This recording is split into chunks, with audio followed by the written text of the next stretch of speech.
গল্পের নাম শেষ চিঠি। ছোট শহর কুমারখালীতে প্রতিদিন সন্ধ্যায় নদীর ধারে বসে থাকত রুদ্র। তার চোখে ছিল এক অভিমানী শূন্যতা, আর পকেটে একটা ভাঁজ করা পুরনো চিঠি। সময় পেরিয়ে গেছে 5 বছর, তবু চিঠিটা প্রতিদিন সে বের করে দেখে। চিঠিতে লেখা নামটা মেঘলা। রুদ্র আর মেঘলা দুজনকে চিনত স্কুল জীবন থেকেই। বন্ধু হিসেবে শুরু, কিন্তু কলেজে ওঠার পর দুজনের মধ্যে এক অদ্ভুত টান তৈরি হয়। মেঘলার চুপচাপ স্বভাব আর রুদ্রর উচ্ছলতা যেন একে অপরের পরিপূরক হয়ে উঠেছিল। একদিন হঠাৎ করে সাহস করে রুদ্র বলেই ফেলেছিল, তোর চোখে আমি এক আকাশ দেখি মেঘলা। আমি চাই জীবনের সব আকাশ তুই আমার সাথে ভাগ করে নে। মেঘলা হেসে বলেছিল, তুই যদি আকাশ হোস আমি হব তোর মেঘ, কাছেও থাকবো আবার হারিয়েও যাব। রুদ্র তখন সেই হাসির মধ্যে প্রেমের প্রতিশ্রুতি খুঁজে নিয়েছিল। কলেজের দিনগুলো ছিল রঙিন। তারা একসাথে পড়তো, ঘুরতো, স্বপ্ন বুনতো।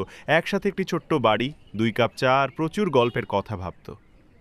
কিন্তু সময় বড় নিষ্ঠুর। একদিন মেঘলা জানায় তার বাবা মুম্বাই বদলি হয়েছেন, পরিবারের সাথে তাকে যেতে হবে। রুদ্র বলেছিল, আমি আসবো তোর জন্য, তুই শুধু অপেক্ষা করিস। মেঘলা শুধু একটি চিঠি দিয়েছিল চলে যাওয়ার আগে। তাতে লেখা ছিল, রুদ্র, জীবন সবসময় আমাদের ইচ্ছামতো চলে না। আমি জানি না আবার দেখা হবে কিনা, কিন্তু যতদিন বাঁচব তুই আমার হৃদয়ে থাকবি। ভালোবাসা যদি সত্যি হয়, সময় তাকে ভাঙতে পারে না। তোর মেঘলা। তারপর কোনো খোঁজ নেই। ফোন বন্ধ, চিঠির উত্তর নেই, সামাজিক মাধ্যমেও উধাও। রুদ্র ছুটেছিল মুম্বাই, খুঁজেছিল মেঘলাকে, কিন্তু কোনো খোঁজ পায়নি। রুদ্র ফিরে এসেছিল কুমারখালীতে, মেঘলার দেওয়া শেষ চিঠি আর স্মৃতি। বছর 5 কেটে গেছে।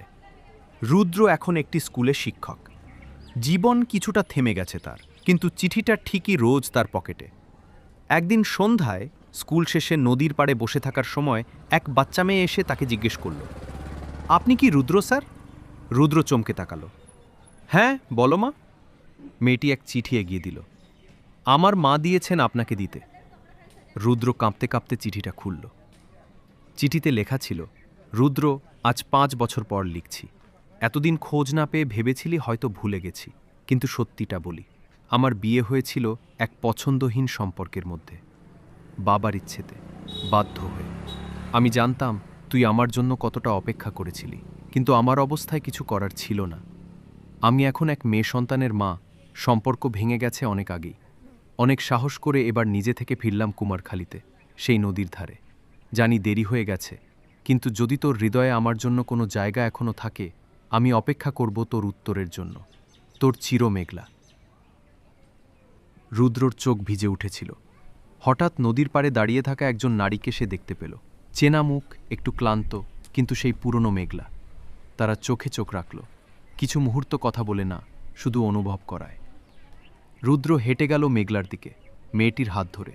মেঘলা এগিয়ে এলো, দুজন একসাথে দাঁড়ালো সেই পুরনো নদীর ধারে। রুদ্র বলল, চিঠিটা এবার পকেটে নয়, হৃদয়ে রাখব চিরদিন।